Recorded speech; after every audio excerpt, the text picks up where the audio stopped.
As a society, we value rolling up our sleeves and making things happen. And we're always striving to use the resources we put into a venture to achieve maximum results. Productivity refers to how efficiently we as individuals, businesses, and governments convert resources into outputs of goods and services. At the national level, we measure the economy's productivity by looking at the quantity of goods and services produced by 1 hour of labor. At the organizational level, increases in productivity over time mean more output is generated by each hour of labor. For example, over 3 years, this computer company was able to increase productivity by boosting its output from 20 to 25 computers from 1 hour of labor.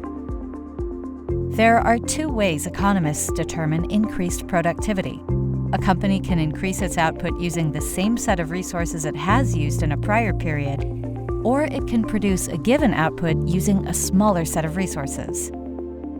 As an individual, you're most productive when you reach a particular goal with minimum effort or cost. For example, suppose you want to get a 90% on an exam with the minimum number of study hours. By staying away from your smartphone and video games and using your study time productively instead, you're able to earn that grade by studying only 3 hours. Or suppose you have only 2 hours to study for an exam. You're most productive if you use those 2 hours wisely and make a grade of 82%, the highest you're able to make with that limited amount of study time. So why do we bother trying to increase productivity? By offering more and better goods and services to its citizens, a country increases the standard of living. This also puts that country in a better position to trade successfully with other nations. A key reason businesses strive to increase productivity is to reduce their per-unit labor cost. For example, if a worker who earns $20 an hour can produce 10 items in the same time it usually takes to make 5 items, the labor cost per unit decreases. As a result, the firm can compete more effectively in the market. In turn, as a reward for being more productive, an employee who helps reduce the company's per-unit labor cost may receive higher pay and more promotion opportunities. Clearly, there are good reasons to increase productivity. So, what are some ways that governments, businesses, and individuals do that? Breakthroughs in technology allow the production of more output with fewer resources. Developing new resources results in increased production by the economy. Improving education makes the labor force more productive.